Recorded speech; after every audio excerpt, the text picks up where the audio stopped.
Институт народов Севера Российского государственного педагогического университета имени Герцена – уникальный научно-образовательный центр коренных народов Севера, который 90 лет выполняет важную миссию – готовить специалистов в области этнопедагогики, этнофилологии и этнокультурологии для регионов Севера, Сибири и Дальнего Востока России.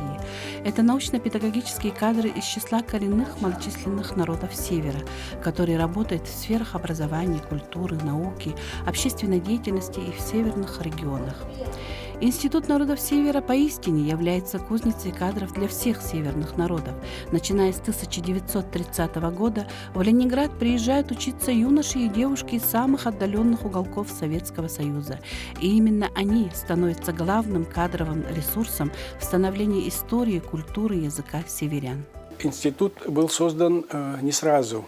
Он был сначала в виде рабфака ЛГУ, то есть Ленинградского государственного университета.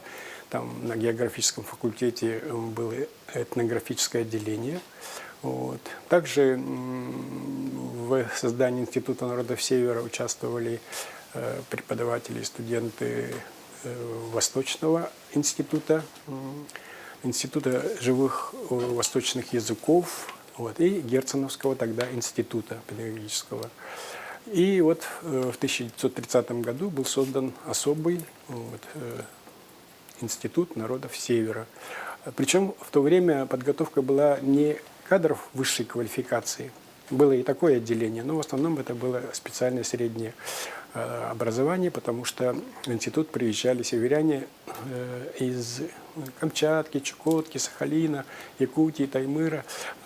Люди, которые еще даже не знали русского языка, были даже абсолютно неграмотные люди. Поэтому подготовка велась здесь универсальная. Готовили и по родным языкам, и по этнографии, и по фольклору, и по литературе народов Севера.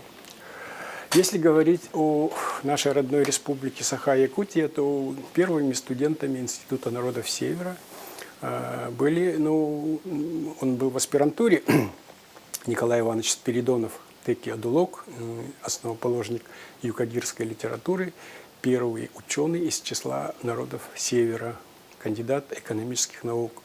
Вот. И многие студенты, венки, вены, юкагиры и другие национальности учились в Институте народов Севера до начала Великой Отечественной войны. В 1941 году, в связи с началом Ленинградской блокады, институт был эвакуирован в Омск. Молодые люди, студенты и преподаватели пошли защищать город на Неве.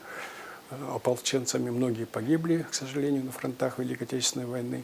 А девушки были эвакуированы на север, в другие районы нашей страны. И только после войны, в 1946 году, был восстановлен факультет народов Крайнего Севера в Ленинградском университете имени Жданова и такое же отделение народов Крайнего Севера, потом факультет народов Крайнего Севера в Ленинградском педагогическом институте имени Герцена. И в 1953 году, чтобы не было дублирования, видимо, эти два факультета были объединены в один на базе нашего как раз Ленинградского государственного педагогического института имени Герцена. А позже, я, например, поступил на отделение народов Крайнего Севера в 1975 году, а в 1980 году я закончил уже факультет народов Крайнего Севера, факультет. И потом, когда я стал деканом факультета народов Крайнего Севера в 1998 году, мы сделали большую организационную работу, чтобы вернуть историческое название Института народов Севера. И в 2001 году факультет народов Крайнего Севера был переименован в Институт народов Севера в структуре Герценовского университета. Вот как раз здесь вы сейчас и находитесь.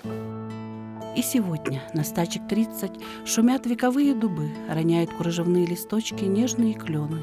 Эти дорожки помнят легкие шаги студентов тех времен, помнят их разговоры и мечты, первые успехи и радости, военное лихолетие и радость победы. И сколько их было, молодых, горячих, целеустремленных, прекрасных молодых людей, влюбленных в свою альма-матер и в свою родину. Современные студенты, видите, они дети другого поколения, новой эпохи. И мы это учитываем. И сейчас в своей работе мы стараемся пользоваться интерактивными средствами преподавания, в том числе вот электронные учебные пособия. Стараемся лекции и практические занятия тоже все готовить в электронном виде, чтобы это можно было так. Я, например, читаю лекции вот студентам Северо-Восточного федерального университета имени Максима Кировича Амосова по кафедре северной филологии онлайн. Вот, 2 раза в неделю, четверг, субботу. Вот, студентам я сравнительное историческое языкознание преподаю, алтаистику, самонажиловедение. И это очень удобно, и можно к лекции прикреплять уже готовые учебно-методические материалы. Поэтому, конечно, мы возлагаем большие надежды на наших студентов, аспирантов, и надеемся, что они станут проводниками культуры и искусства, языков народов Севера и продолжат дело тех североведов, ученых, которые работали в предшествующие годы. 44 года педагогической деятельности в трудовой биографии профессора Александра Александровича Петрова отданы родному институту. Проделана огромная научная работа. Лекции профессора пользуются безусловным успехом у всех студентов. И крепкими узами связал институт выпускников с учителем, узами дружбы, совместной работы и творчества. И сегодня в стенах института учатся дети из северных районов, впитывают науку, готовятся к самостоятельной жизни и к работе. И навсегда связали они судьбу свою с прекрасным городом на Неве. Якутия, привет! Вот Оля, она из Усянского района, Карачайна Афанасьева, она из Нюрбинского района, да. Вот Дамир, да, Яна. Мы все дружим, общаемся, пьем чаи, разговариваем и друг друга всегда поддерживаем, потому что в большом городе все равно плечо друга, плечо земляка это очень дорогого стоит. И мы это знаем, и мы все вместе держимся. Сильно скучаете по родине? Очень. А каникулы у вас когда? Поедете на каникулы? Обязательно поедем. Обязательно. А родители, наверное, переживают, да? Да, Все конечно. время на связи? Да. Мне нравятся преподаватели, как они учат. Дети мне нравятся, ребята. У меня здесь много друзей. Все нравится, да. Ты сказал, что учишь английский язык. Да. Как успехи твои? Ну, учить его очень сложно, он ни на что не похож. Вроде бы уже какие-то задатки есть. Мы сейчас именно учим лексикологию и лексикографию. Также у нас есть практикум в родной литературе. То есть мы читаем произведения ивенкийских писателей как на русском, так и на ивенкийском. Из-за этого, язык изучается. В этом ничего, сложности есть, но они не такие большие. Больше читать надо. Больше читать, да. Хотелось бы поехать на практику куда-нибудь в ивенки, допустим, в Красноярский край? Где ивенки живут? На практику, да, хотелось бы увидеть все это вживую, там, оленей. Никогда их не видел. Ел, но никогда не видел. Ну и вообще, как живут именно кочевые народы.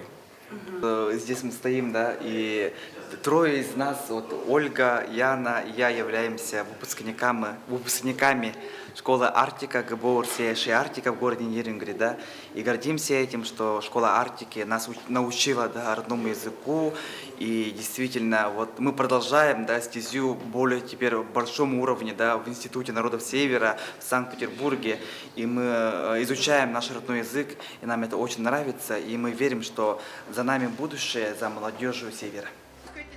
Нам удалось посмотреть репетиционные моменты знаменитого ансамбля «Сияние Севера».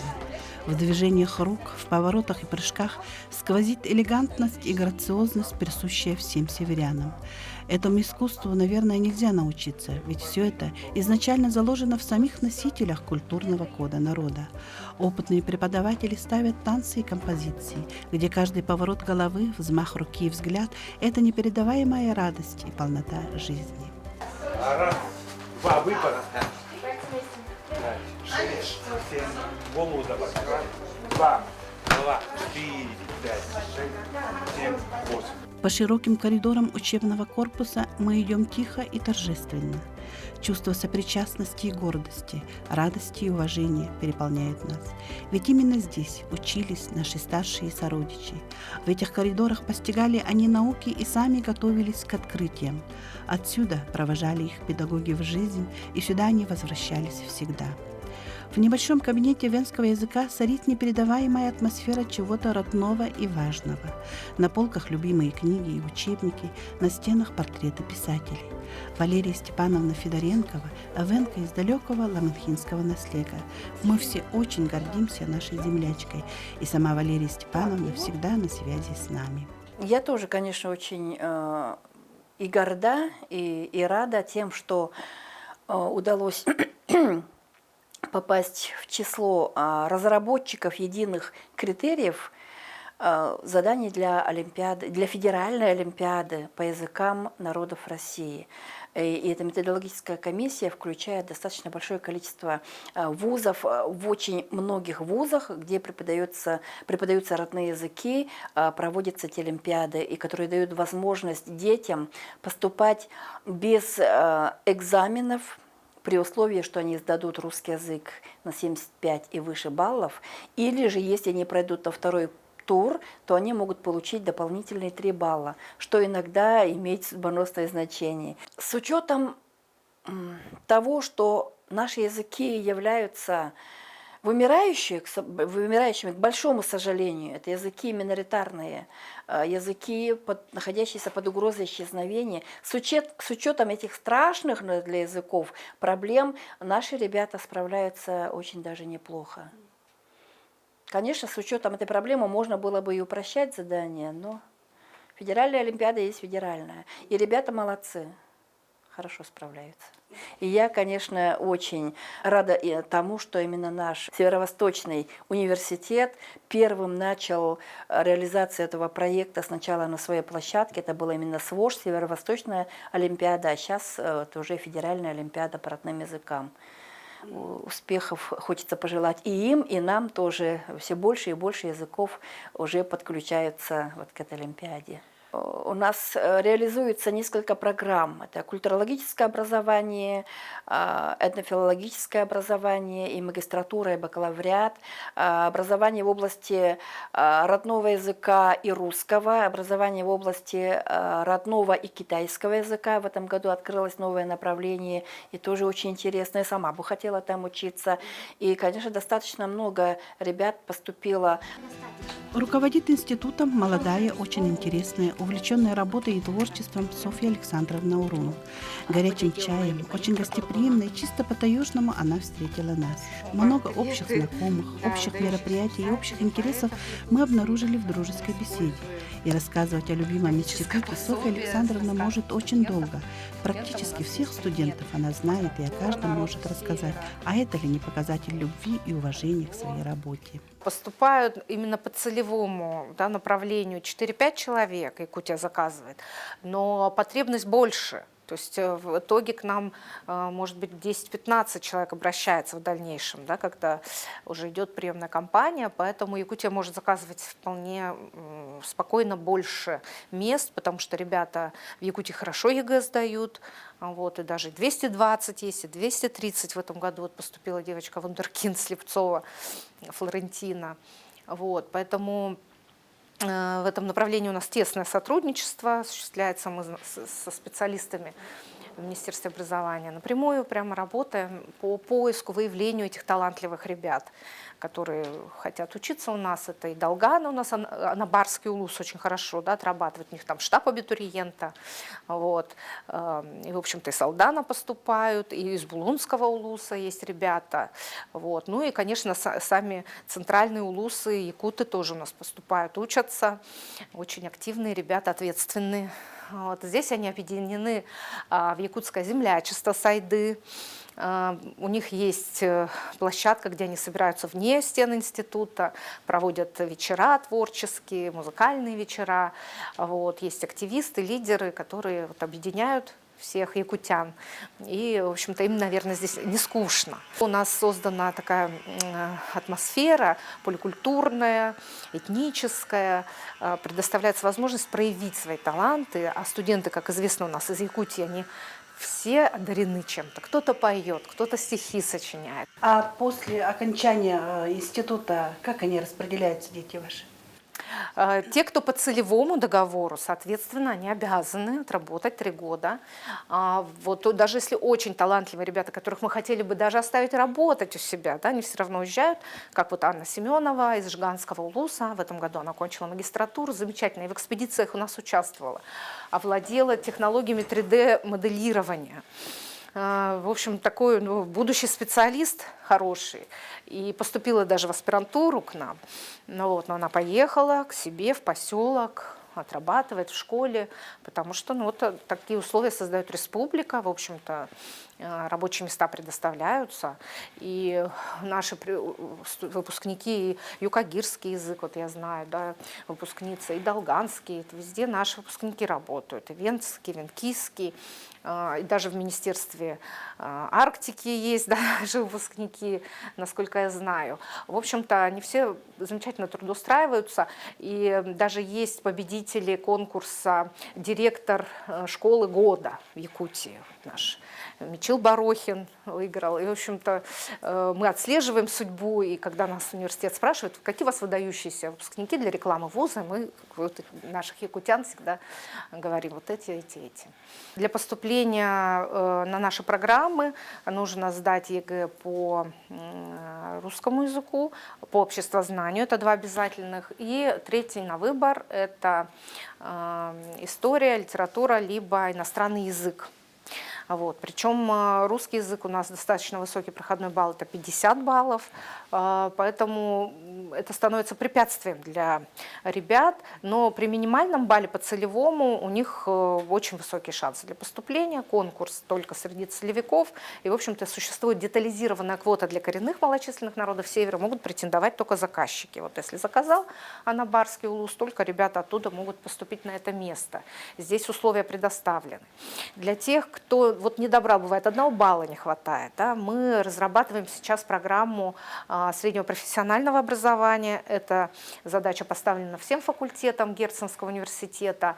То есть это уровень колледжа, куда поступление будет по собеседованию.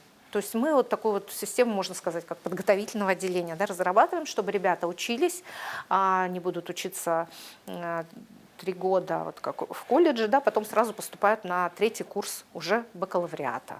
И получается, через 5 лет они выходят такими же специалистами с высшим образованием, но мы обходим эту систему ЕГЭ таким образом, что, наверное, очень актуально для наших отдаленных, малокомплектных школ. В научной сфере Институт народов Севера поддерживает тесные связи также с учреждениями науки, культуры и образования Якутии. В первую очередь, это, конечно, СФУ имени Амосова. В прошлом году у нас завершился совместный проект. Это создание виртуального музея традиционной культуры народов Севера, Сибири и Дальнего Востока. Якутия – передовик в информационных технологиях. И в СФУ есть лаборатория трехмерного моделирования и виртуальной реальности. И специалист из этого института, Сергей Ефимович, к нам приехал, обучил методом фотограмметрии, оцифровки в 3D-формате объектов материальной культуры. И была организована экспедиция по Алдану. В ней приняли участие студенты и преподаватели, специалисты СФУ, с таким оборудованием, с принтерами, 3D, с фотоаппаратами очень качественными. Мы проехались по поселкам венкийским и собрали уникальные материалы. Это предметы даже были 19 века. Там не ступала нога этнографа в этих поселках, где хранятся такие уникальные экспонаты. Это все было оцифровано и сейчас размещено на сайте музея традиционной культуры. Это виртуальный музей. Вот. Также мы сотрудничаем с Институтом гуманитарных исследований проблем малочисленных народов, и совместные научные исследования есть. И вот сейчас готовится защита диссертации по эвенскому языку на базе этого института. Вот. Очень интересно у нас сотрудничество с Музеем музыки и фольклора народов Якутии. Вот. Также Мария Ильинична к нам приезжала, презентовала проект «Кочущий музей», и мы тоже у них бываем. В общем-то, да, замечательные проекты. Ну и, конечно же, экспериментальная школа «Арктика», наш партнер, который нам поставляет очень качественных абитуриентов, уже подготовленных по языку, по танцам, по фольклору. И они с таким удовольствием учатся, они здесь тоже как-то объединяются в такую группу, арктиканцы. Вот, поэтому мы довольно часто, и преподаватели выезжают в Якутию на различные мероприятия, съезд учителей Якутии вот был в прошлом году. Поэтому вот у нас взаимодействие такое замечательное с Якутией. Остро стоит вопрос о подготовке кадров по родным языкам. Сейчас такие кадры будут очень востребованы, особенно учитывая, что, например, внесены изменения в закон об образовании в части развития кочевого образования. И, кстати, Якутия первой поднимала этот вопрос, и Феодосия Васильевна Габышева, да, разрабатывала «Дети Арктики», кочевые школы. Наконец-то Владимир Владимирович вот подписал, и встанет вопрос о подготовке кадров для кочевых школ. Такая программа у нас разработана для Ямала. Мы готовы подготавливать учителей кочевых школ для Якутии. Пожалуйста, да, давайте взаимодействовать в этом вопросе. И кадры высшей научной квалификации мы также готовим. В аспирантуру поступают у нас якутяне за счет того, что в Якутии есть программа подготовки молодых ученых для Якутии.